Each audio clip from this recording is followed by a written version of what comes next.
Watch out, there's another crack. Don't step on it, beanpole. Or you break your mother's back.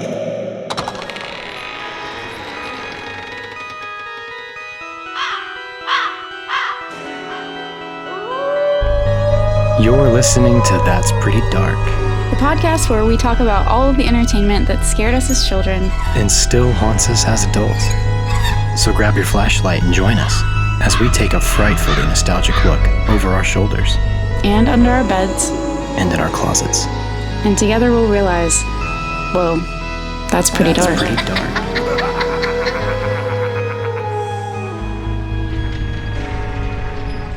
Oh my God, let's give this a whole mid-October spooky season. Yeah, y'all, I'm so excited. Halfway through October and ready to talk about something that has been such a long time coming. Dude, no. We've both just been so thrilled by the prospect of doing this ever since we, took a gander at the calendar and realized this October we have a Friday the 13th. Drum roll, Friday the 13th. So what does that mean, Christian? That means we get to cover Hey Arnold's standalone opus about superstitions on Friday the 13th. Nice. I like it. Let's go with that. I'm excited about it. Yeah, I mean, we've been talking about doing this episode ever since the beginning, but honestly, ever since Headless Cabby, because they were coupled together, these two that's right. episode segments. Yeah. Yeah, having this Friday the 13th in October, it just seemed like too good of an opportunity to pass up. So it twisted our arm. Because we always celebrate October so big with all of these, sequential episodes. It stepped on our sidewalk cracks. It just makes sense. This is one of them. It walked right under our ladder.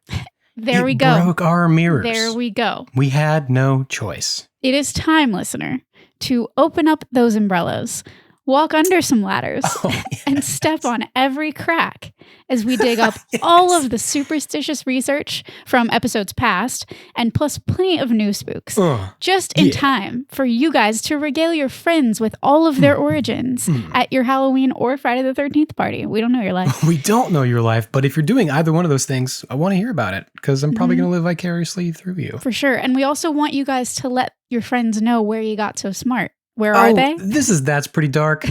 You're right. My name is Christian. My name is Kaylin. This is That's Pretty Dark. Yes. Yeah, we always forget to do that. We always have to find a place to put it in because we always... I have started writing it in. Yeah, it's not ideal, but it is what has been necessitated by our clumsiness with it. The bare necessities of podcasting. You just got to say the name of the freaking show and your own name so people know we're self-taught, okay? This is That's Pretty Dark. I'm your host, Christian, your ghost host, spooky season ghost host, and I'm here with your other spooky season ghost host, Kaylin Andrews. That's who we are. And in true Pretty Dark fashion, I have concocted a witch's brew of superstitious magic to share with you today, outlining not only the origins of the superstitions as best I could manage to find them, because superstitions are honestly kind of like humanity's big old game of telephone. Yeah. But the origins also of the proposed curse-lifting apotropaic magic as well. Oh, God, I love it. I love the energy you're bringing today. It's really spooky. It's all in fun. there. It's all really good. Wrapped up in this episode. It's going to be a good time. And this is fun because I can't tell you how many times I've gotten to Friday the 13th and I have Googled what to do on Friday the 13th. How to celebrate. What are some spooky, fun things you can do to celebrate Friday the 13th? I'm honestly proud that we're providing the listeners with a place to put that energy. I'm pumped. Like Headless Cabby, Hey Arnold's legendary Friday the 13th episode aired on October 30th, 1999, almost 24 years ago to the day, as part of the show's fourth season, setting the perfect tone for Halloween 1999. I want to go back. I know. This episode was directed by the late, great Tuck Tucker. We've talked about Tuck before in our previous Hey Arnold episodes. We have. And it was written by Antoinette Stella. What a name. I love the name Antoinette. I know. She has 13 writing credits for the show, mostly throughout seasons 2 and 3. And some of her most iconic segments include Arnold's Halloween, which will definitely be on deck probably for a future October. Yeah, honestly. Helga's Locket. Okay, yeah. And Phoebe Cheats. All very good episodes. I find Phoebe Cheats to be one of the more haunting episodes, personally. She gets that super creepy little the doll little award statue thing. The statue, yeah. That's like, that one did haunt me. Taunting her because she lies or whatever. Oh boy, she cheats. Antoinette also worked as a producer for shows like Melrose Place, Providence, Star Trek Enterprise, Close to Home, and Law & Order Criminal Intent. Wow. Pretty cool. I would also like to note that this is one of those episodes we discussed in our earliest Hey Arnold dives, in which Wolfgang, the notorious bully, is voiced by Arnold's own former voice actor from season 1, Torin Caudell, known today as Lane Torin. Your Man Crush Monday. Honestly, every day. He's one of my dream That's Pretty Dark guests. Yeah. Right. It would be really cool to be able to talk to him. And as much as I don't want Arnold and Gerald to be bullied, I do really appreciate the episodes where Wolfgang features just for that specific reason, because it's a callback to the original voice of Arnold. Yeah, for sure. And I really love that they created a character just to keep Lane involved with the show. Oh, yeah. Listener, especially if you're new to the show, if you're looking for breakdowns on the rest of these voice actors, you should rewind your way back to episode 14. You have the exact number. Awesome. Where we introduced the show before our coverage of the Headless Cabbie. That was our first Hey Arnold episode that we did. Episode 14. That feels like forever ago, honestly. It really does. I thought it was earlier than that. I would have guessed earlier than 14. But 14 is dadgum early. Yeah, so all the production info too. We also kind of build on it each episode too, I feel. Yeah, really anytime that we're coming upon new faces or names, we try to shout them out as well. Sure. In summary from IMDb, Wolfgang dares Arnold and the gang to break superstitions, which cause a spate of bad luck to erupt. Oh, okay. Yeah, all right. Yeah, that pretty much does it. My version, I did a summary for this episode, guys. All right. Oh, how long has it been since episode 14? It's been a while since I wrote my own. My version, though, would probably be equally succinct, but would go something more like this. Classic Friday the 13th schoolyard conversations become ill-advised superstitions turned dares for Arnold and Gerald, but is the ensuing curse their new reality or someone's sinister design? We'll find out. What's the difference? We'll find out right here. Oh, and that's pretty dark. While I love the schoolyard childhood air of the whole thing, and I have my own memories with many of these same I'm going to do that a lot. Superstitions as a kid.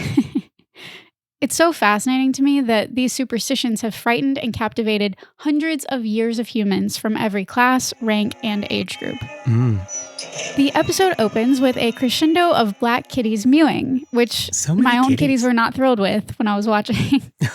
Never are when they can hear those sounds. Yeah. But these kitties are gathering on the stoop of the Sunset Arms boarding house, and Grandma cries, "Happy Friday the 13th, everybody," with an added cackle, which is really the only appropriate energy for embracing this day of all days. Man, I wish I could see a black cat on a regular basis, let alone a whole stoop's worth. I saw one yesterday. Yeah? I saw one yesterday. I've made friends with it successfully. The one that was hanging out in my backyard that I told you about before. Oh, well, it's the same one. Yeah, okay. Yeah. But it wouldn't let me pet it. It wouldn't let me anywhere near it. And yesterday, because last time I saw it, I left it a treat. I see. This time, when I was walking around the block in my neighborhood, and when I saw it, like in the distance ahead of me, it started to like hide and go into the storm drain. Yeah. And it like saw me, and I called to it, and it was starting to hide. And then it looked up, and then it came out and walked along the sidewalk and like waited for me. It's like, oh, wait. And I was like, it knows me because I gave it a treat. You're the treats lady. Yeah, I'm the treats lady. So hey, you got more treats. I have a pretty good rep with the black cat of my neighborhood. Wow. I encourage you all to befriend a black do the cat. Same. Befriend your black cats in your neighborhood. We'll get there. Okay. Way ahead of ourselves. Way ahead of ourselves. We're just too excited. Inside, we see that Grandma is dressed as a cat, and for some reason, she seems to be dressed as a gray one and not a black one herself. Yeah. And I thought maybe that was too close to Catwoman with like a black cat suit. I don't know. But it looked off black at best to me. Yeah, definitely gray. Well, I'm off to collect all the black cats in the city and walk them under some ladders. Who's coming with me? Grandpa calls her a crazy bird, but no, Grandpa, she's a cat. She's a cat. Crazy old bird taking up with a bunch of black cats on Friday the 13th. Well, that's just asking for trouble, Pookie. Come on, Grandpa. You're not really superstitious, are you? Darn tootin' I am. And Grandpa launches into a whole speech on how for hundreds of years, wise men have feared Friday the 13th. Oh, here we go. How it's the most unlucky day of all. Plus, it was the day that he paid a so-called medical student $50 to remove his spleen. So-called medical student. Made me laugh. Oh, Arnold, you go playing fast and loose with any superstitions today, and you'll end up with a curse on your head. I don't believe Oh, yeah. But as we've come to know him, Arnold is unfazed. because he doesn't believe in this stuff. It kind of plays for Arnold, though, because the thing about like superstitions and like curses and stuff is it often does rely on your belief in the thing. Sure. You know, certain types of for magic is just, anyway. Right. Normally you're like, well, it's real whether you believe in it or not. It's like, well, in this case. This is a little bit more subjective, probably has been throughout history and time. Especially since many cultures considered 13 lucky. Yeah, we're going to get there. Anyway, we're definitely going to get there. Getting ahead of ourselves. And speaking of that, so right up front, listener, Christian, we're hit with our first couple superstitions. Mm-hmm. I assume you would. Would you care for a quick exploration of Friday the 13th in general? Please. This is what I have creme wanted. de la creme of the whole episode concept. One of the most pervasive superstitions of all time. Yes. Am I building it up enough? You're definitely hitting all of the high points for sure. The high mark, yeah. Friday the 13th has long held negative associations for much of the Western world. Mm-hmm. According to an article all about the date on CNN by Christabel Hastings, there's even a name to describe the irrational dread of the date. Paraskevidecatriophobia. Paraskevidecatriophobia. Yeah, a specialized form of triskaidekaphobia, which is a fear of the number 13. Yeah, okay. That checks out. I can spell supercalifragilisticexpialidocious, and I did without even a second thought as I was writing these notes. But please don't expect me to ever spell that again, because I got nothing. But according to the Stress Management Center and Phobia Institute in Asheville, North Carolina, I didn't know there was such a thing. Shout out to you guys. What's up? An estimated 17 to 21 million people in the United States are affected by the fear of this day, making it the most feared day and date in history. Some people are so paralyzed by fear that they avoid their normal routines in doing business, taking flights, or even getting out of bed. Wow. It's been estimated that $800 to $900 million is lost in business on this day. Oh, shit. That shocked me. I was like, no way. That's wild. These folks in North Carolina say it's so. I'm looking for fun things to do on Friday the 13th. Apparently, the way you celebrate it is you stay in bed. You stay home. Have a crippling fear of it. You just develop agoraphobia for a single day. Apparently, if you really believe in it, you have the crippling fear, I guess. Yeah, that's pretty cool. You can stay home, make Kool-Aid. I don't know. Yeah, I don't know. I was very surprised to see that statistic. Carve a pumpkin. Bake some cookies. I know, right? That seems more along the lines of what we would do ourselves or our darklings. Oh, but it'd be like, don't turn the oven on. It's going to catch the house on fire. Right. Don't use knives to carve pumpkins. It shouldn't have surprised me as much as it did, because we know even some buildings will skip the 13th floor out of superstition. Which makes no sense to me, because it's the 13th floor, whether you call it the 14th or not. True. They avoid the name. But if you go the ground floor versus the first floor, the lobby, the basement, where does the number system begin? It drives me nuts. I know. I have a lot of feelings about this. But it just proves how pervasive this superstition actually is and has been throughout history. I'm ready. This somewhat ancient fear has been churned into everything from an entire 80s slasher franchise that we talk about often. Definitely the Zeke the Plumber episode. To the subject of a children's media episode like this one. Props to you, brave listener, if you happen to be engaging in your normal podcast listening behavior on this day. And I hope you are. It's one of the safest things to do, apparently. If your normal behavior is listening to That's Pretty Dark. Stay home and listen to That's Pretty Dark. Interestingly, and notably, CNN also pointed out that while Friday the 13th may feel like a rare phenomenon, our Gregorian calendar means that the 13th of any month is actually slightly more likely to fall on a Friday than any other day of the week. What? Mind blown. I know. You know, I looked up something pretty similar. How often Friday the 13th happens in October? Yeah, that's also a good question. And turns out, not very often. Really? According to alll.com, sometimes it falls every 6 years. But most often, it's every 11 years. Weird. Yeah. But like you were saying earlier, it is not, however, a universal superstition. Yeah. In Greece and Spanish-speaking countries, it is Tuesday the 13th that is considered a day of bad luck. And in Italy, it's Friday the 17th. Oh, wow. So to our international listeners, you're bringing a whole new perspective. Wow. But this date does have roots in a lot of different cultures. And we know that this date has a mysterious past in general. History.com laid out an incomplete but harrowing list of some of the terrible things that have happened on Friday the 13th, including The German bombing of Buckingham Palace, September 1940. Shoot. The murder of Kitty Genovese in Queens, New York, March 1964. This was a huge LGBTQ crime story in which the attacker was called off of the girl by a neighbor who didn't realize she'd been stabbed, but when she dragged herself back to her apartment, the attacker came back 10 minutes later. I have heard about this story. If we were a true crime podcast, I would take a lot more time on it, but that happened on Friday the 13th.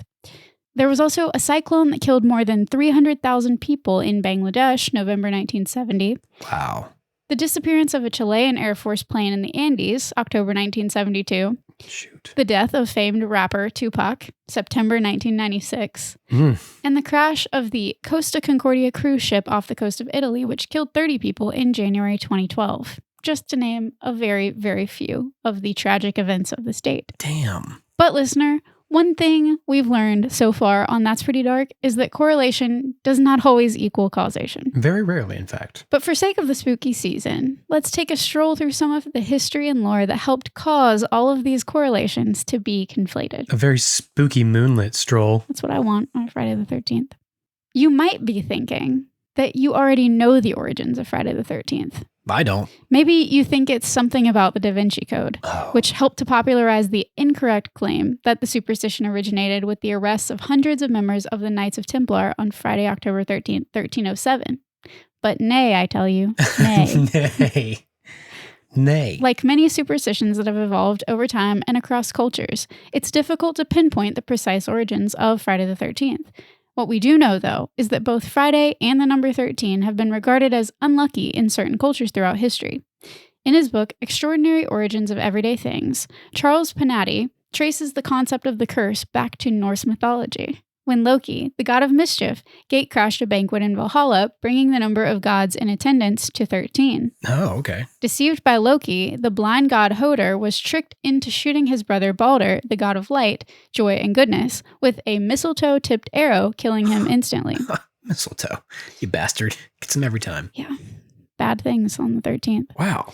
Okay. And with the 13th god. Because of the 13th god. From Scandinavia, Panatti explains that the superstition then spread south throughout Europe, becoming well established along the Mediterranean by the start of the Christian era. And I don't mean Christian's era. No. It's not yours. Common mistake. It was here that the unsettling power of these numerals was cemented through the story of the Last Supper, which was attended by Jesus Christ and his disciples on a Thursday. The 13th and most infamous guest to arrive, Judas Iscariot, was the disciple who betrayed Jesus, leading to his crucifixion on Good Friday. Yeah. So, most likely, just like we learned in our Halloween series on That's Pretty Dark last year, That's right. the popularization of this superstition in the West, particularly the number 13 being a bad thing, can actually be traced back more to Christianity itself and less so the occult world that Christians typically try to associate it with. That's true. Yeah. It's true.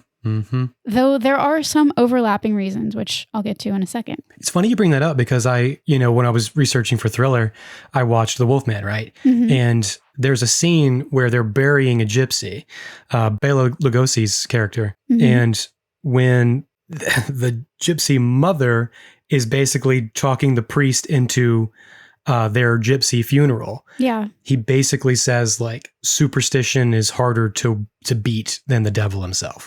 It's something like that. I paraphrase, but it's just kind of, funny. These things are very pervasive and we are just scratching the surface of that whole concept.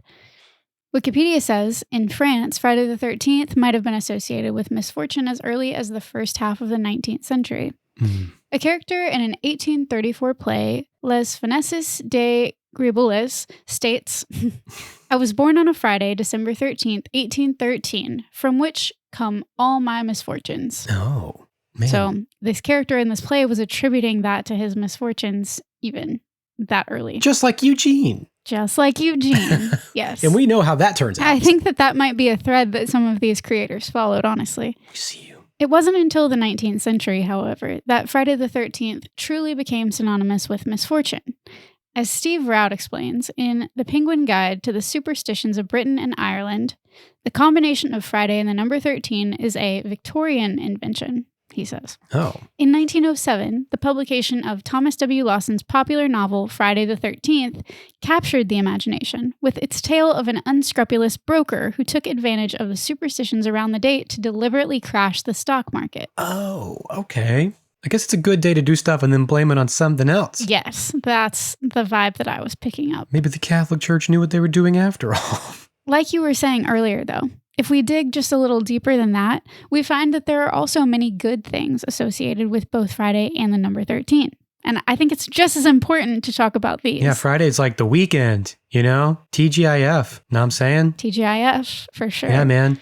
13, baker's dozen. Better to have 13 donuts than 12. 13 donuts on Friday. God, that's how you celebrate. That's what I should do on Friday the 13th. We should now go. You figured it out. Dude, we should go to Tato Nut. Oh my Get God. 13 Tato Nuts Okay. on Friday the 13th. Okay. Oh my God. That sounds like a great so day. good. That sounds so good. In the vein of not all things related to 13 being bad, the number 13 has been long regarded as a pretentious number by pre-Christian and goddess-worshipping cultures for its link to the number of lunar and menstrual cycles that occur in a calendar year. Fertility was prized in pagan times, and artwork would often draw connections to menstruation, fertility, and phases of the moon. Okay. They're all good things, Mhm. important things, Very natural. if not super fun things all the time. Yeah. Additionally, in pagan times, Friday was believed to have a unique association with the divine feminine. The first clue can actually be found in the weekday name Friday, which is derived from Old English and means day of Frigg. Frigg's Day. Both Queen of Asgard and a powerful sky goddess in Norse mythology, Frigg, also known as Frigga, was associated with love, marriage, and motherhood. Frigg gave protection to homes and families, maintained social order, and could weave fate as she did the clouds. She also possessed the art of prophecy and could bestow or remove fertility. On the other hand, Freya, the goddess of love, fertility, and war, with whom Frigg was often conflated, was endowed with the power to perform magic, predict the future, and determine who would die in battles, and was said to ride a chariot pulled by 2 black cats. Oh, hell yeah. These goddesses were worshipped widely across Europe, and because of these associations, Friday was considered a lucky day for marriage by Norse people. I see. So these two goddesses were like polar opposites almost? Kind of, sort of. They were... They seem kind of similar, except they were like enemies in a way. Yes, they were over and about different things, but they both go back to the idea of fertility, Mm-hmm. you know, the divine So they feminine. feel like two sisters almost. Yes, it's kind of like that. I don't know that they were literally 2 sisters. I Right, didn't not in the get that, mythology. but they may be. And I think more so the fact that they get confused with each other is why this started to cross over. I was about to ask, like, so wait, which one is Friday named after? Exactly. Friday is named after Frigg. Okay, but there's also Freya. Freya is the one that has a chariot pulled by 2 black cats. What day is named after Freya? None, you bitch. It's friggin' Frigg's Day. Yeah, well, some people think it might be Freya's day too, apparently. She's all about taking care of homes and love and people. And I love staying home on Friday the 13th and eating potato nuts. So taking all of that mythology into account, and also the Christian traditions that don't like the number 13, it's sort of a 2-for-1. Christians already deemed Friday the 13th bad for their own Christian reasons. But since pagan tradition regarded it as good, they seem to have considered it bad for that reason as well. Oh, yeah. Twofold. And that's exactly what the CNN article also picked up on. They said, as Christianity gained momentum in the Middle Ages, however, paganism stood at odds with this new patriarchal faith.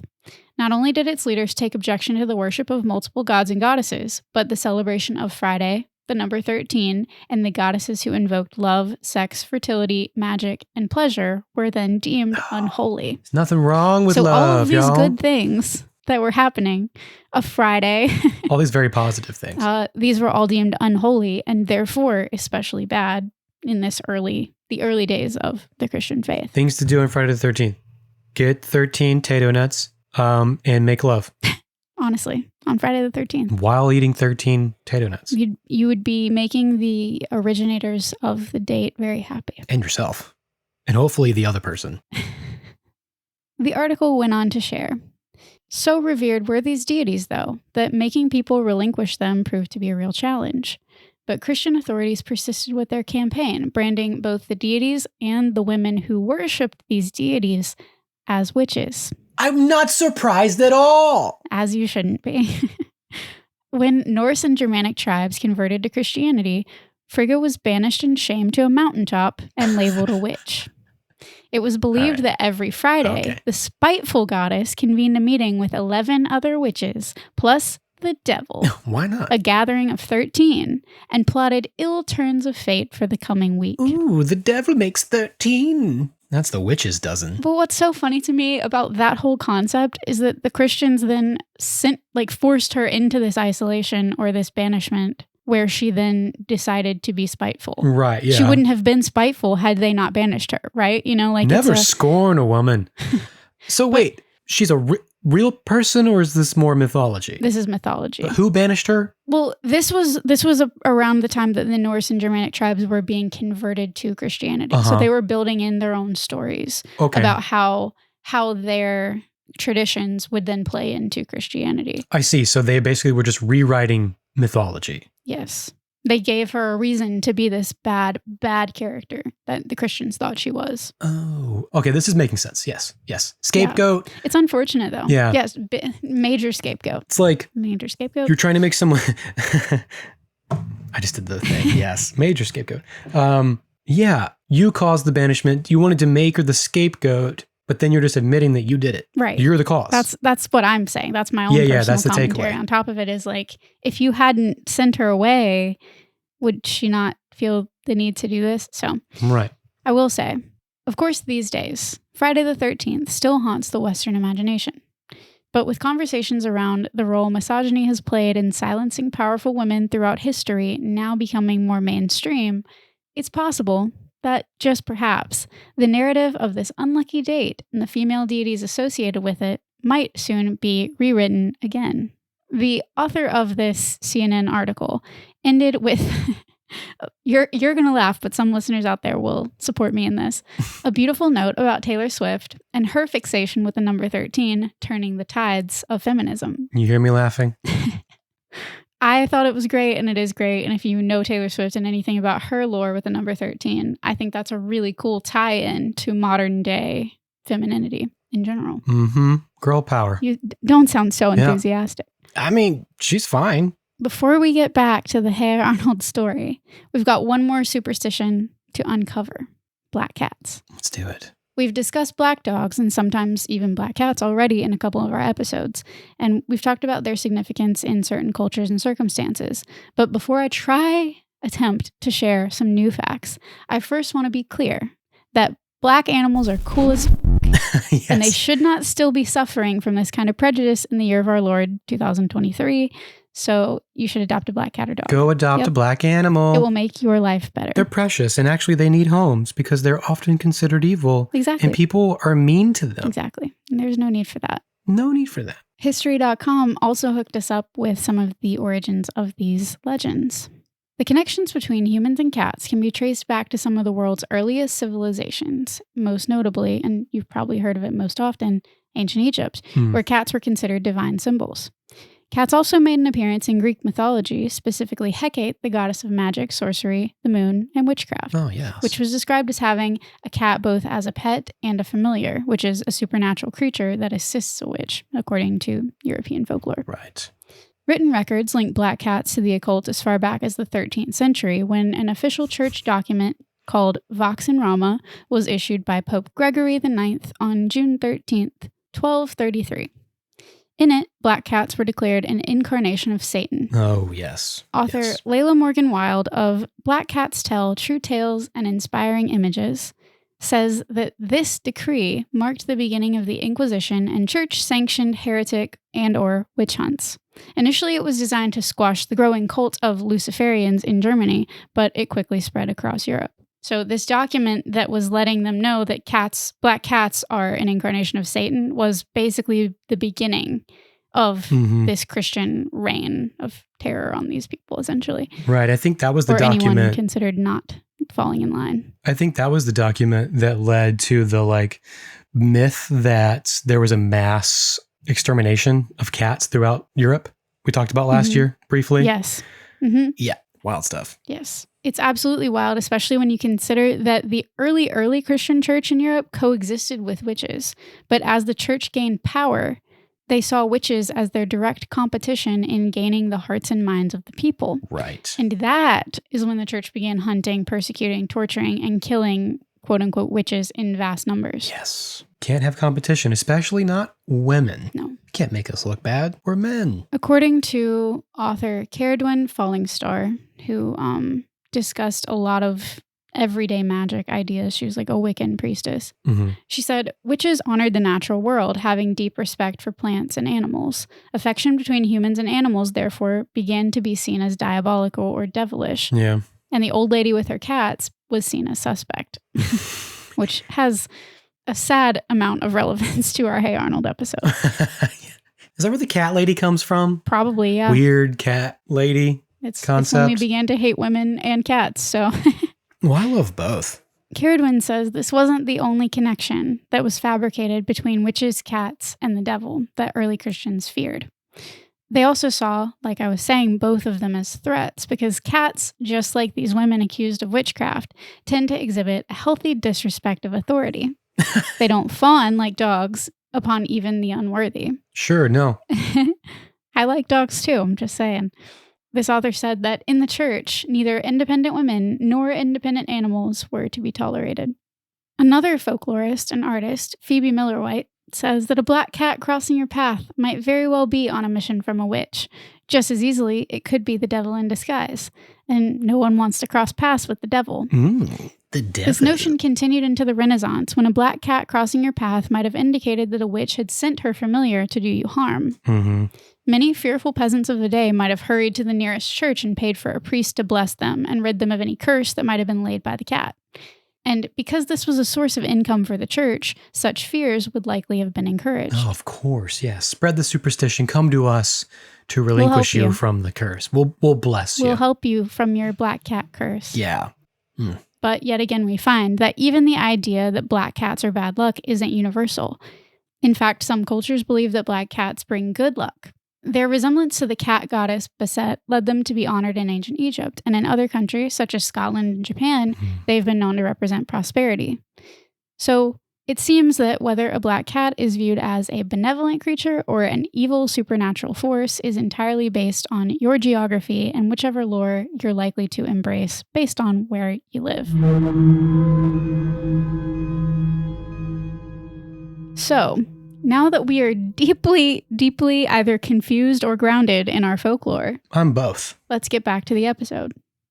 Unluckily enough, as Arnold is trying to reassure Grandpa, he spills the salt shaker, which sends Grandpa into a tizzy. Can't spill the salt. Nope, because to Grandpa, it's not just salt, not today. Grandpa, it's only salt. Only salt? Give me that salt. As you fly, hit the devil in the eye. It almost And hits he Grandma. nearly hits Grandma and her cat instead. Yeah, it's pretty good stuff. But this does seem to be in keeping with some Christian interpretations of the superstition. And I don't mean you, Christian. No, I'll stop making that joke now. please. I've only heard it every single day for my entire life, about. I haven't referenced Christianity that much It's in a not while. like school wasn't hell on earth for me when they were like, oh, did they name the school after you? Because Christian's in the name. Yeah, you know what? They did. Because They did. It's my school, I'm a bitches. boss, man. This Christian interpretation, though, says that the reason that you throw salt over your shoulder is because the devil's lurking there, on your left specifically, Mm-hmm. and your guardian angel to your right. Ooh, that's where the devil on the one shoulder and the angel on the other comes from. Kind of, sort of. Wow. We've also talked about salt and its role in many cultures and apotropaic magic rituals of protection, which this moment with Grandpa displays as well. Yeah. But I don't think we've yet talked about specifically spilling salt. No, the furthest we got was the fluoride toothpaste back in our Zeke the Plumber episode. Yeah, exactly. Because there's salt. I thought of that too. I thought of that when I was writing this. I found a lot more research into salt, and I was like, you know what? We're going to talk about this later, so I'm going to save it. And also Hocus Pocus. And also Hocus Pocus, right. As one can sort of assume, and according to timelessmyth.co.uk, Timeless. the origins of the spilling salt superstitions may lie in the fact that spilling salt was considered bad form long before it was considered bad luck.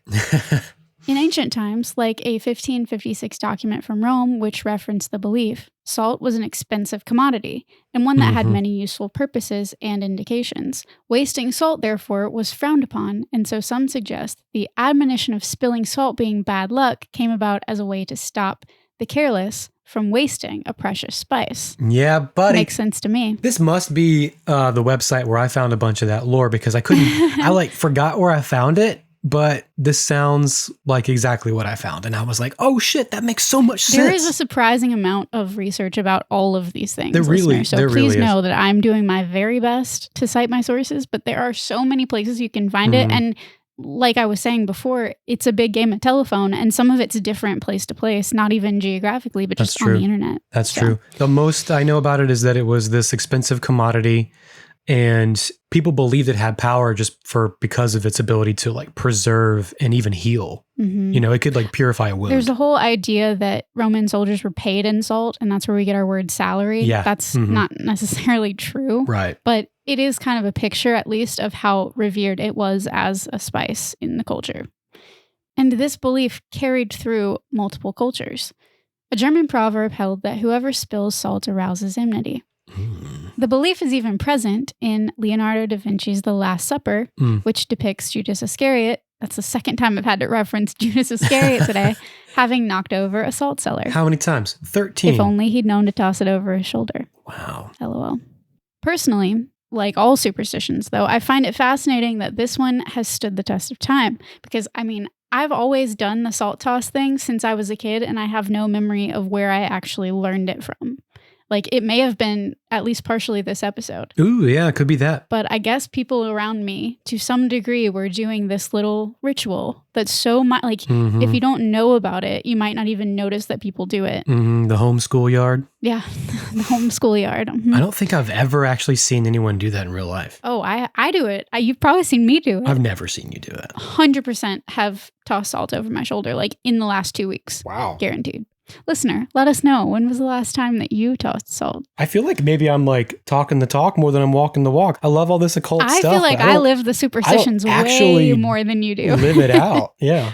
We could have talked about that at the top, because genuinely, I follow most of these, if not all of them, minus the black cat stuff. I don't know. It's funny and because actually loving the day of Friday the 13th. But beyond that, I follow all the little ones. I have to say, I think about the other ones more so. I just never tossed the salt. We haven't even gotten to the rest of them yet, but I don't step on cracks and I don't Okay, yeah. I've never opened an umbrella inside. As we get there, you can let me know how you feel about it in your life. Yeah. Because I would like to know if I'm the only one that does this stuff still. I just don't spill salt. Okay, it's a commodity and I respect it. You're way more proper than that. Yeah, I prefer to eat it. You know what I mean? I prefer to eat it too, but as much as I eat it, that means that I often also spill it. I spill liquids. I don't spill salt. Arnold's day continues at school, where Gerald thinks that Grandpa might be onto something. I don't know. Maybe your grandpa's got the right idea.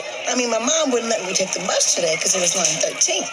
And she also wouldn't let him out of the house without his lucky rabbit's foot. Arnold is skeptical, and Gerald carefully places the rabbit's foot under his shirt for safekeeping. I'm only saying maybe it's not an everyday kind of day. You ever had a lucky rabbit's foot? I have.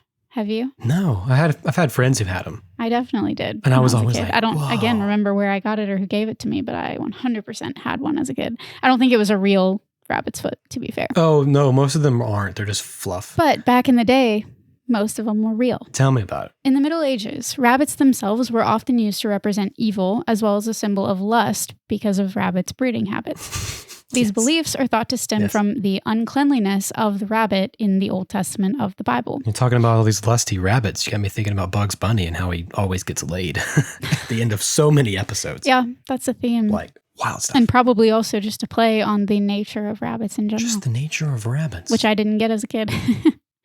Carrying the foot as an amulet of sorts to ward off evil the way Gerald does is a superstition with hundreds of variations. In many, the rabbit it came from must possess certain attributes, such as having been killed in a particular place, like a cemetery, or using a particular method, like cutting the back left foot specifically, being captured on a rainy day, or during a full moon, or a Friday, even Friday the 13th, by a person possessing particular attributes, like by a cross-eyed man, for example. The man with the golden hook for an arm. Yeah.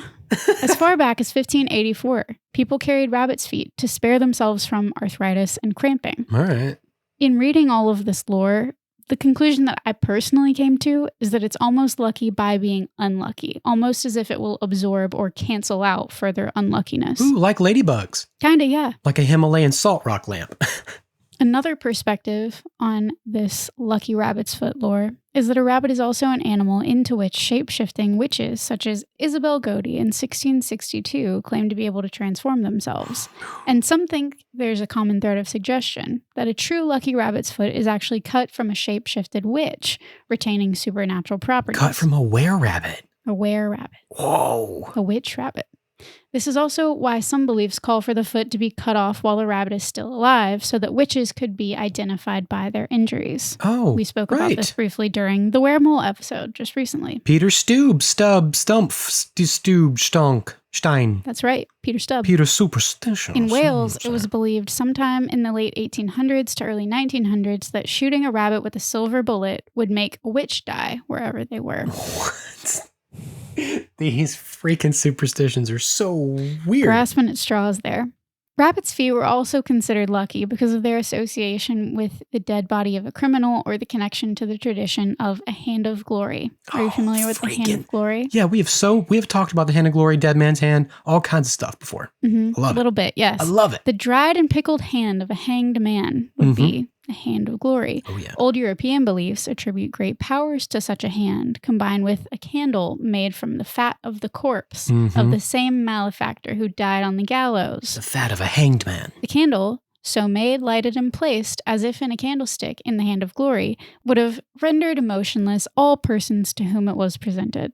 So, very powerful stuff. Man, I have some ooky spooky stuff. Not very much, but of all the things I really want from like occult history and folklore, I want a hand of glory. Yeah. I want Like a real one? Yeah, I want like a real hand of glory. Like it would be in a glass case. I'd never touch it. I don't even know if they would be preserved enough to exist still. Oh, absolutely. There's a black market for this kind of shit. Oh, jeez. It's still being passed around.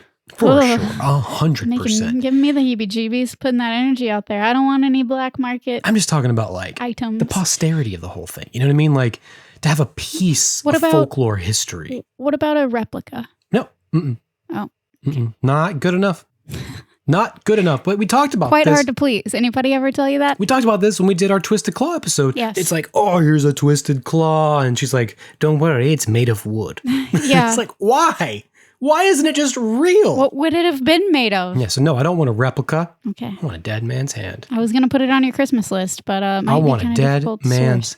hand. In the same line of thinking, according to Nubal Niles Puckett, a 20th century folklorist, Puckett. the more wicked the person who is dead, the more effective the charm associated with his remains. Oh. Puckett observed that during the 1884 election campaign of Grover Cleveland, he was said to have received the foot of a rabbit that had been killed on the grave of Jesse James, the American outlaw. Oh, shit. So that association made the rabbit's foot stronger. Wow. The rabbit's foot also has connections to Black history, which may be why Gerald was the character they chose to introduce it. Okay. Enslaved African Americans saw rabbit's feet as an embodiment of cleverness, though that cleverness could be good or evil. Sure. It was modeled after a popular folktale that involved a conniving yet powerful rabbit, Brer Rabbit, which actually comes from African folklore. And that makes Disney's Song of the South that much more infuriating. Yeah, too, really though. knowing that. But that's where the idea of the trickster rabbit. African folklore. Correct. That's really interesting. Mm-hmm. Tricks are for kids. Silly rabbit.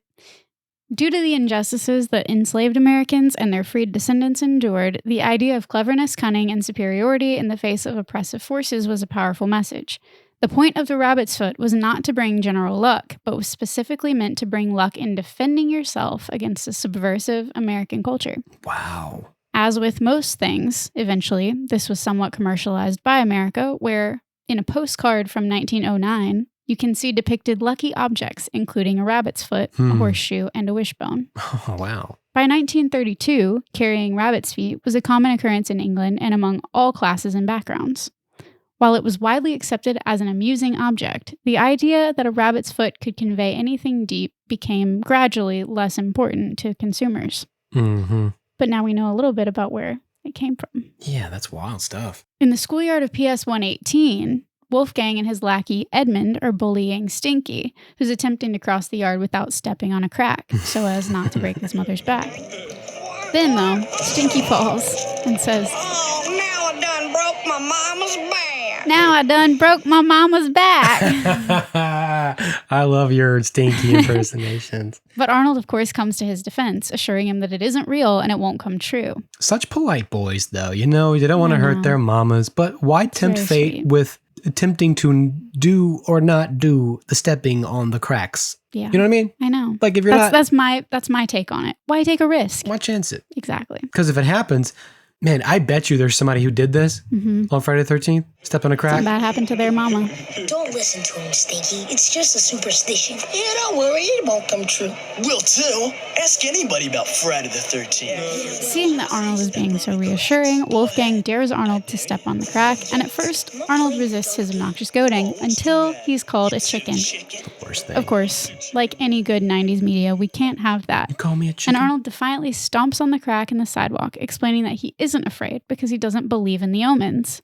Gerald, who seems more confident than in the previous scene, maybe feeling protected by his rabbit's foot, Sure. does some splits on the cracks to cheers from the other students. What a showman. This whole idea of stepping on a crack is one where I had absolutely no idea of the context, but it's also the one that probably haunted me most as a kid. Yeah, of course. You and I have talked before about our crippling fear that we've always shared that something might happen to our parents. Right. And though I can't say I ever believed in it fully, what with, God on my childhood side and all, I can say it probably didn't have super great implications for my developing OCD. This one's more OCD for me too, I would say. So let's start with this. Have you ever heard like the full rhyme or the full saying? No. Mm-mm. I'm not sure which is real. There are a couple different variations, but some of the ones I found were, step on a crack, you'll break your mother's back. Step on a line, you'll break your father's spine. Yeah. Step in a ditch, Your mother's a bitch. your mother's nose will itch. Oh, nose will itch. Got it. Step in the dirt, you'll tear your father's shirt. Okay. Another was, step on a hole, break your mother's sugar bowl. Step on a nail, you'll put your dad in jail. I don't think I heard some of those. I've heard the line spine one, but the others I don't think so. These versions have been recorded, at least in print, since the late 1800s. And there are What other the versions, hell? many from the 20th century, with racist connotations. Some think those were the original rhymes, but I personally think that racist assholes just put spins on rhymes that they heard. And then, like this giant game of telephone that we're all playing, since those were the first versions that some people heard, they became the origin to them in their experience. Sure, yeah. That makes sense. So everybody thinks it came from somewhere else because they heard it from somewhere else. Right. I think the real origin, though, likely comes from something much more practical. And this is according to a 2002 paper by Regina Austin at the University of Pennsylvania. And I really liked the way that she reminisced. She said, once upon a time, the old superstition, step on a crack, break your mother's back, turned many of my walks down city streets into a game. What else could cracks have referred to but the lines and crevices in the pavement? Of course, it didn't much matter since little depended on it. I knew that my mama's well-being did not rise or fall with my physical agility. It would have been crazy to think otherwise. Yet, when I remembered, and the spirit moved me, I did try to avoid the cracks on the assumption that it couldn't hurt to show a little extra concern and respect for my mom now and then. Nice. There were, of course, children who deliberately and defiantly walked on cracks as a way of defying fate. Right. Back in the early 90s, I asked my ever-practical mother where she thought the superstition came from, and she replied, laughing at her memories, that it probably referred to wooden floorboards that fly up unexpectedly when stepped on because they're not nailed down properly. Like old cartoons. In rickety dwellings, a misstep might lead to serious injury.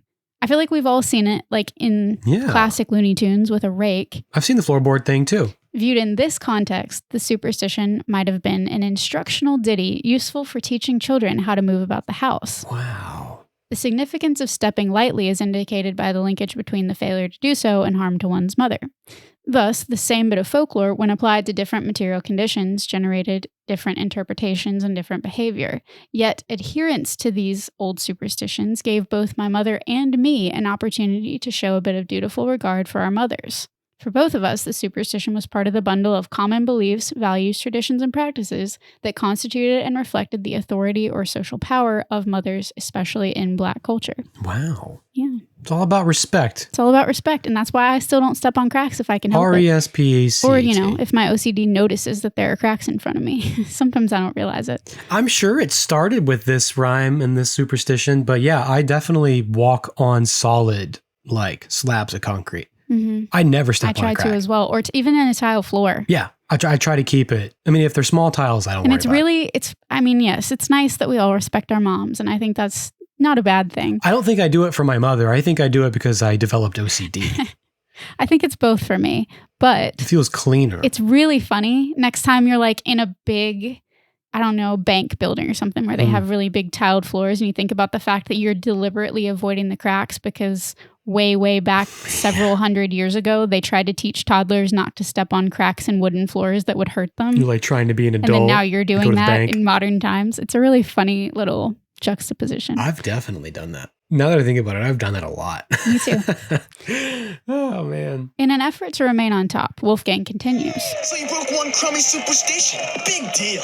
If you really don't believe in superstitions, then why don't you break a whole bunch of them right now on Friday the 13th? And Arnold agrees. Gerald backs him up, calling on his rabbit the whole time. I don't know if I'm that brave. I'm not. I know I'm not. But Arnold always is. And so begins a montage that I have thought of so often for so many years, where while all the other students look on and whisper, Arnold and Gerald allow black cats to walk in their path, open umbrellas inside the school halls. Wolfgang has them break a mirror, which he says is triple bad luck on Friday the 13th. Right. But he was at least considerate enough to put it in a paper bag. I know. He was so very shocked. Careful about this specific superstition. At first I was like, well, they're trying to be like, if show kids. They don't want kids to see that and then emulate and it. just break glass wherever they go. But then you look at the bag with the shards of glass sticking out of it and it looks way more dangerous. I was like, it's still not well, great. Maybe they weren't trying to do that. Maybe they just wanted to show a bag full of sharp objects. Of course, I've already talked at length about the cats. And we talked about mirror superstitions extensively in a previous episode as well. And their basis in Greek mythology and Greek culture. Right. But for now, it seems like the only new superstition that we have to explore from this little montage is the lore around opening umbrellas inside. I feel like I've heard this before, but I forget. I want to remember. Honestly, this one always felt very practical to me because umbrellas can be hella dangerous, especially when they're wielded by school children or even grown adult tourists. I've worked at Walt Disney World. Ask me how I know. It's very painful to be stabbed with somebody's passing umbrella. Wow. All right. Yeah. But I was pretty surprised to find what is widely considered a potential source of this superstition. According to an Arabic site, dailysaba.com, the invention of the umbrella might seem recent, but in fact, umbrellas have been used since Egyptian times. Egyptians used umbrellas made of peacock feathers and papyrus to protect themselves from the sun, representing their goddesses. Parasol. Yes. A parasol made of peacock and papyrus. There you go. And since umbrellas were considered as holy tools only used by nobles, it was believed that if its shadow fell upon a person who was not noble, it was bad luck, as the sun god would see this act as sacrilegious. Oh. This also applies to opening an umbrella indoors, since the legend has it that opening an umbrella away from the sun displeases the sun god, which is another bad omen. What? Doesn't even make any sense. I know, but it did to them at the time. I am so oppressive that you have to shield yourself from me. But how dare you open that umbrella inside where I can't even touch it. I can't even affect it. I want to oppress you. You go back outside before you open your damn umbrella so I can oppress you further. Yeah. You come back here when I'm talking to you. You get back here. There are a few more ideas, though. I'm not sold as that being the singular only origin. Thank God. The article goes on to say, more in line with my thinking.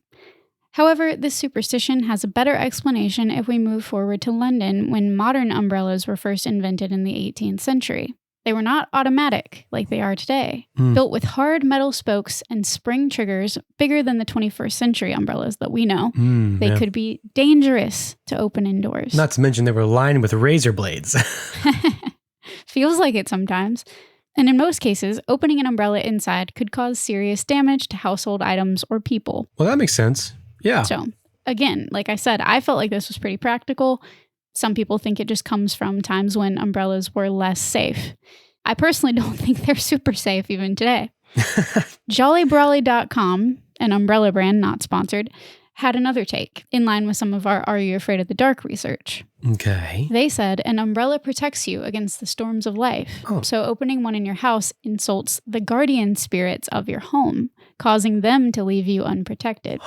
Remember when we talked about guardian spirits in the dark music episode? Yeah, the domovoy we talked about. They said that some also believe that if you place an umbrella on any furniture or bed, you're inviting disease or even death into the house. Or if your umbrella falls to the ground, it means there will be pain in your workplace. Wow.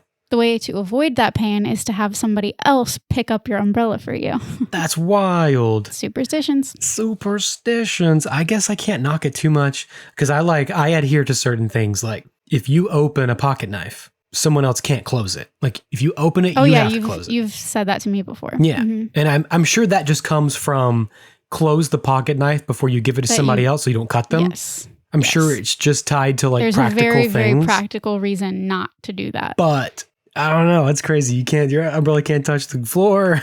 Don't put your umbrellas on the bed, guys. Is it because like slugs want to collect on the top of your umbrella and then you put the slugs in the bed? And I didn't see the origin for that. I leeches. just saw it was another bad thing that umbrellas might do to you. Can't forget about the old rain leeches when they attach to fix to your umbrella and then they get in your bed and then they suck your blood in your sleep. Yuck. Rain leeches. So sleep tight. Don't let the rain leeches bite. Happy Halloween, everybody. When I saw them, I did try to include them. So I did see one lucky umbrella superstition, and I thought that would make the creators of How I Met Your Mother very happy to hear it. Oh. If you lose an umbrella, it can mean that there's a surprise coming your way. Oh, I see. All right. That's where they got that from. Maybe. It's got to be it. Very possibly.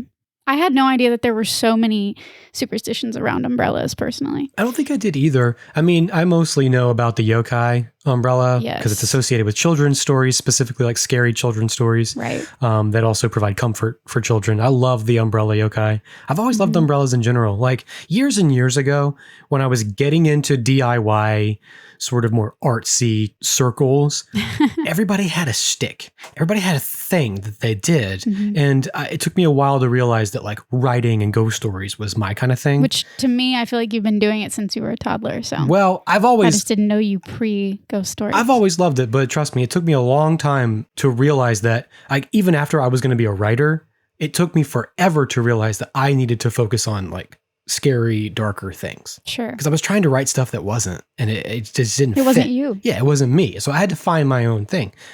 And I just decided one day I was going to make umbrellas. Really? That was going to be my thing. I've never heard this. This was before I ever met you. Christian history. This was a long time ago. Whoa. And I never did it. Oh. I never did it. I thought you were going to say, I bought the equipment and I started to... No, one of the many things I've wanted to do with my life and I never did it. But like, you have friends who get into like woodworking or yeah, whatever. You were going to make like craft custom I was going to make, umbrellas. exactly, craft super dope custom made umbrellas. As they finish this gauntlet of superstitions, Arnold maintains that there's nothing to worry about, though the other kids scatter in fear. Gerald, who immediately steps in gum, is also unconvinced. Stinky, who approaches them and holds up his index fingers in an X shape. Hey, Stinky. Sorry, Arnold. I can't stop the jaw with you. I gotta keep away from you and Gerald on account of you're both cursed, condemned, and blighted. Cursed, condemned, and blighted. Blighted. Just like the potatoes in Ireland. Gerald says, "What is blighted?" And Arnold says, "We'll look it up later." We'll look it up later. Man, do you remember purple gum? Purple gum, I remember pink bubble gum. Well, pink was the standard, but then there was like purple and green. No. Never had purple and green gum? You I don't double think I did. bubble. You guys out I there? had green, like, mint. No. I'm talking like green, like double bubble. Like slime green. Like No. slime green, like ballpark gum and purple. There was also purple, and I would eat both those. Well, that's clearly Man, they what were so good.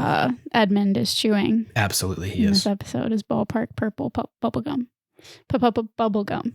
Papa gum. I've used the symbol, the anti-hex symbol that Stinky's using myself. Perhaps from seeing it in places like this, pretending to avoid the jinx of like an ill coworker or someone who is experiencing bad luck. And I could not find any exact context for this one. Well, it's the symbol of the cross. It is, I guess. I always took it more as an X, but yeah, it could be the symbol of the cross. Xmas. X. Crosses. Cross. It all goes back. It all comes back here, doesn't it? It all goes back to Christ. I will say, though, Funny enough, if you find yourself dining in Japan, this X shape with your fingers is a common way to signal to a waiter that you're ready for the check. Yeah, I get it. Check, please. Check, please. As Arnold and Gerald open their lockers, books fall on them in an avalanche, and Stinky takes this as confirmation. I told you, you're a couple of all-fired, accursed souls. As they're headed to their next class, Arnold explains that someone had to have messed with their lockers, that they'd been booby-trapped. Then they take a seat in their desk, which then mysteriously collapse due to loose screws, and then have a can of paint tumble onto them from atop a ladder. I had a nickel for every loose screw in my life, you know what I'm saying? Okay. All in my mind, huh? By now, Gerald believes that they are definitely cursed. Arnold is the king of believing in coincidence, though, and he's still unfazed when they find their bike tires flat and plan to walk them home. Mr. Cool as a cucumber over here, just like, Always. nothing to worry about. Every time. Nothing to worry about. Here, though, we as an audience see Wolfgang and Edmund looking on from the shadows, pleased with their own antics. Hey, mister, I'll give you $5 for that bucket of fish heads. I don't know. Is this some kind of trick? No. After haggling with the fish market guy, the infamous fish market guy, Primo stuff. Wolfgang purchases a bucket of grade A fish heads and somehow manages to make it to the rooftop of a building on the boys' route home, which is probably the most magical element of this entire episode is their magical transportation to this rooftop. Right. How do you get up there? How do you get up there that fast? Right. But they get there in time to dump these fish heads on Arnold and Gerald as they pass through an alleyway full of black cats. Gerald looks to the sky and beats his chest. Please, please, just give me a sign. One measly little sign so I know our luck is going to change and things will get better. The cats approach, and Arnold reminds us that this must be Grandma's cat collection, which is a key element for later in the story. Uh-huh. Just as Arnold is explaining to Gerald that there's absolutely no proof that bad luck follows people around, enter Eugene, I'm okay. who has been well established by this point in the series to possess chronic bad luck. Chronic. In fact, the episode about his bike, which I remember so well because it made me so sad, I know. was the second episode of the whole series. I couldn't believe It was that. one of the first things that they explored on Hey Arnold. When I started rewatching the series, I was like, holy shit, it's so early. It's early and it's sad. They explore empathy so early. Yes. Man, he's the bad luckiest kid around. The bad luckiest, yes. Mhm. Don't worry, guys. There's nothing unlucky about Friday the 13th. I was born on Friday the 13th, and look at me. I turned out just fine. I want to hear from people who were born on Friday the 13th. Yeah, let us know. Tell us what your life is like. We'd love to hear. Do you believe? Do you not believe? Please share. Please. This leads the boys to visit one of my favorite Hey Arnold Hillwood conventions, Dude, the me Love too. Potion Shop, run by Madame Blanche. Madam And Blanche. Guess who voices Madame Blanche? Who voices her? Guess, listener. Guess. Who? Guess. Who? Kathy Najimy. No way. I knew that. Yes. We talked about that last year, didn't we? Mhm. I think we For talked Hocus about it when Pocus? we mentioned her in Hocus Pocus, Yeah. but I don't know that we said exactly who or where. So That's so great. just another opportunity to say how great she is. God, that's so good. Madame Blanche hooks them up with an anti-bad luck kit consisting of curse and reverse cream, good luck powder, chains of garlic, everything you need, and much, much more. She cautions them to read the instructions before opening the kit. And, of course, to pay her $10. Right, got to. Ching, I love Friday the 13th. She loves Friday the 13th. She loves it. Of course, then we, the audience, and Grandma from her Catwoman rooftop perch spot Wolfgang and Edmund heading into the shop to buy their own kit, which they promptly replace Arnold's with as they sit on a bench to read the instructions. The old honey and barbecue sauce routine. Yeah. Step 1, put on the chain of garlic. Step 2, open the jar of curse and reverse cream. Mm. You're now ready to use your anti-bad luck kit. It's like two Gerald items. says, now they're supposed to say the chant, right? Which, I don't know about you, but I didn't hear that in the instructions. Garlic chains around our necks. Save us from this evil hex. And as they chant, Wolfgang and Edmund look on. Edmund laughing. I love it. Wolfgang insists that despite their hand in this particular unlucky streak, Friday the 13th is real. What are you talking about? Friday the 13th is real. You don't see me walking under ladders, do you? Of course, this means that we've got to talk about the ladders. Finally. Please. HowStuffWorks.com had an article for this one that I'll share. I from. love how stuff I used to works. love HowStuffWorks.com. God, their podcast is so good. It says, first, let's get the practical reasons out of the way. Most people don't walk underneath ladders because it's just unsafe. Sure is. If a ladder is up, chances are someone's standing on it, working, and you don't want to take the chance of something falling on your head, nor do you want to risk jostling the ladder and knocking someone down. For sure not. No. Of course, many other theories exist about the unluckiness of walking under a ladder. One explanation regarding ladders and bad luck has its roots in religion also. Are you shocked, listener? Many Christians believe in the Holy Trinity, the Father, the Son, and the Holy Spirit.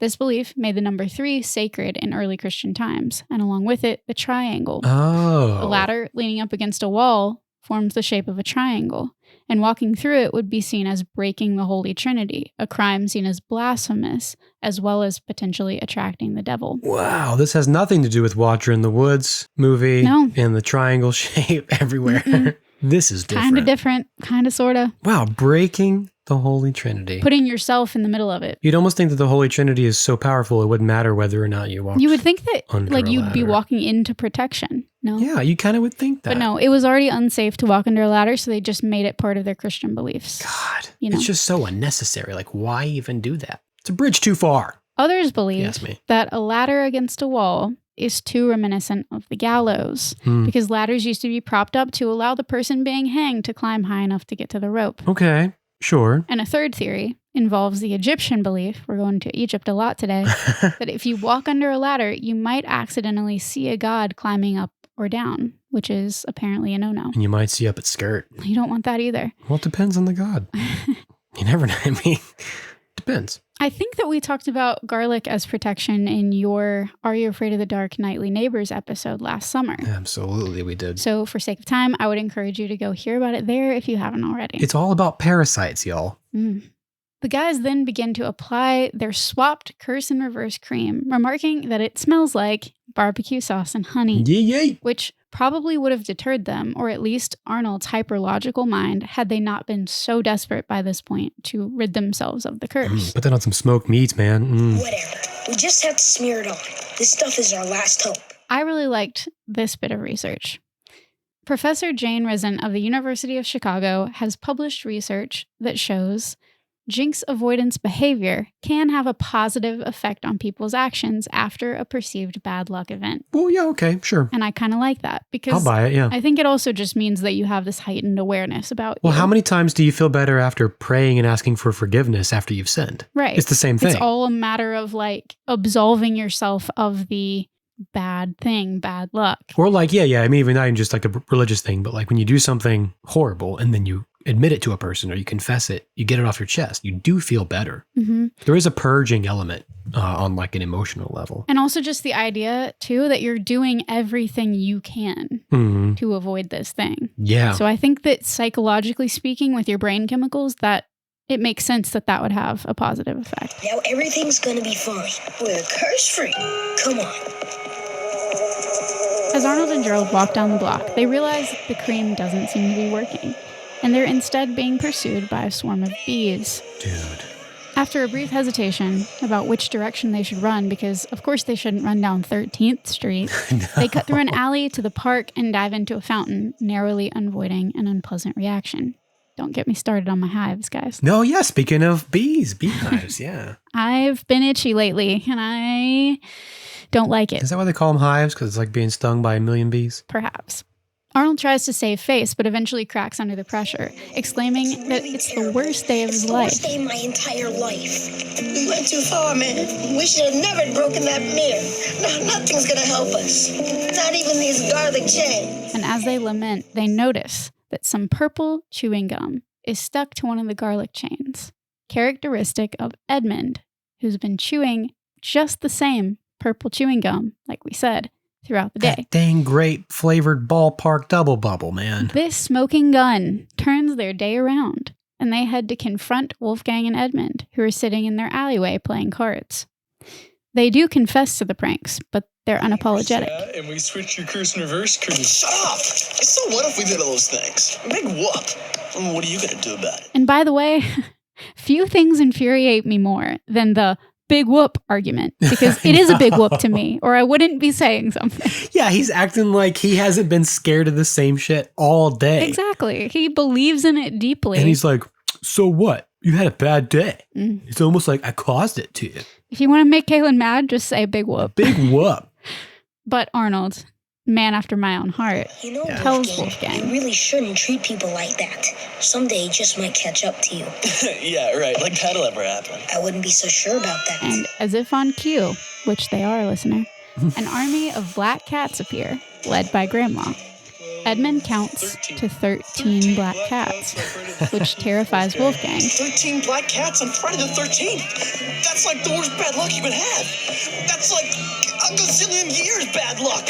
Gerald then dumps his own bucket of fish heads, probably not grade A fish heads. Probably not primo stuff. And Grandma hisses, which causes Wolfgang to run inside crying for his mom.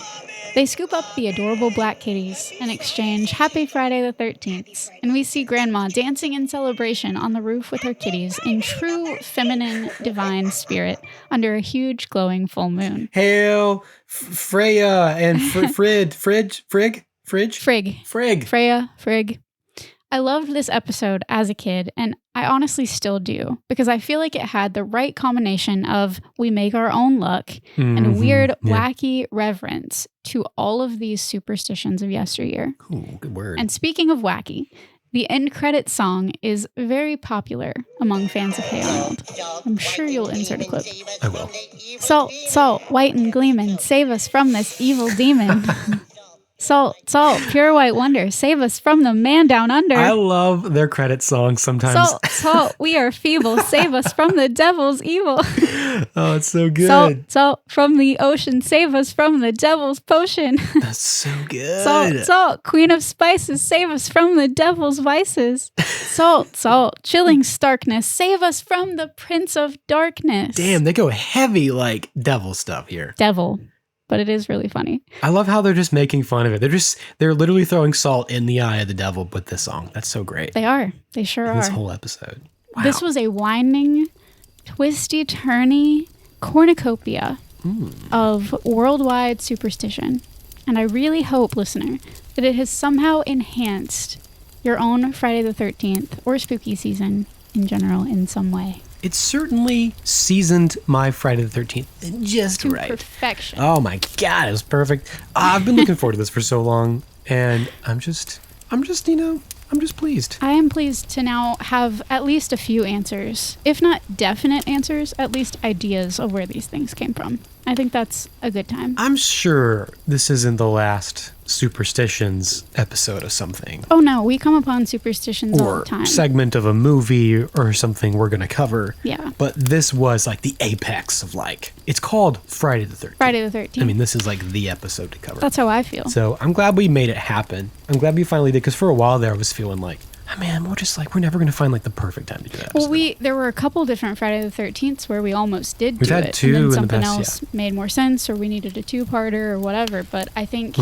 it was all because it needed to be on a Friday the 13th in October. In October.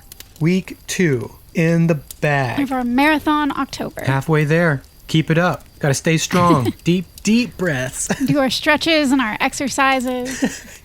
Speaking of all those things, we have a patron Yes. to thank. Which, yes, you're really at the core of our workout routine, because without you, what would we do? You motivate us. You guys make it possible. You give us the wind in our lungs, the strength in our legs to keep going. And, well, all of our listeners do. All of the listeners, exactly. So we want to thank Brina for contributing to our Patreon. Thank you, Rena. Yeah, it's super great. We've got a lot going on our Patreon this month, don't we? We really do. And for the rest of the year. I'm doing a special super spooky reading series. All 13 ghost stories in 13 Alabama Ghosts and Jeffrey. It's a book that was read to me in my 5th grade class when I was a kid by one of my favorite teachers.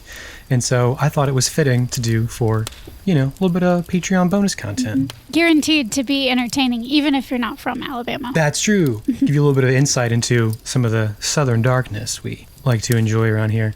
But yeah, I really enjoy it. I love reading ghost stories, and it's a really great reason to do it. Put it out there for you guys to enjoy. So if you want to join our Patreon and hear those fun stories, you can go to patreon.com/TPD podcast. It's still only $5 a month. So, get it while you can. Actually, it'll be there forever. So If you want to keep living your best spooky season life, you can follow us on social media at That's Pretty Dark Podcast on Instagram, That's Pretty Dark on TikTok. And we also have merch. If you want to go to that'sprettydark.com, go to our merch tab. Get yourself something nice and spooky for October. Yeah. Indulge in the spirit of the season. That's all I got for now. We're going to get back to recording and editing and have you guys an episode next week. Yeah. It's going to get a little ghostly. A little ghostly. It's going to get a little bit spectral. Emphasis on the little. On the little and the friendly. The friendly ghost. It's going to be good. See you guys then. Have a good week. Can't wait. Bye, guys. Bye. Thanks for listening to That's Pretty Dark. Written and produced by Christian Baxter Mott and Kaylin Andrews. Our music is composed by Jonathan Simmons, and our art is provided by Paige Garland at Power Girl Illustration. Join the collective nostalgia and follow us on Facebook and Instagram at That's Pretty Dark Podcast. Share your experiences and let us know what shows, films, or villains still haunt you from childhood at that'sprettydarkpodcast@gmail.com. Remember, you're never really alone. So, until next time, sweet dreams, everyone.